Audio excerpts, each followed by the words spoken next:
What's up, Internet? Current 1776 here in Kelly. So we're going to demonstrate the BattlBox patch, how this all works. Alright, here we go. Up. Okay. All you have to do is crack the release liner, and it's just like a sticker.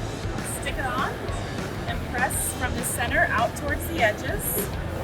And then all you have to do is set it with a little bit of heat. Uh-oh.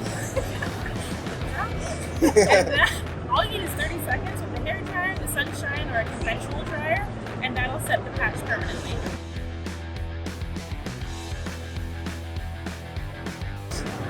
Noso. Yeehaw. Yeah. Appreciate y'all. Rip it up. Rip it up, patch it up. Noso. Thank you so much. Yes, once you know, you know so.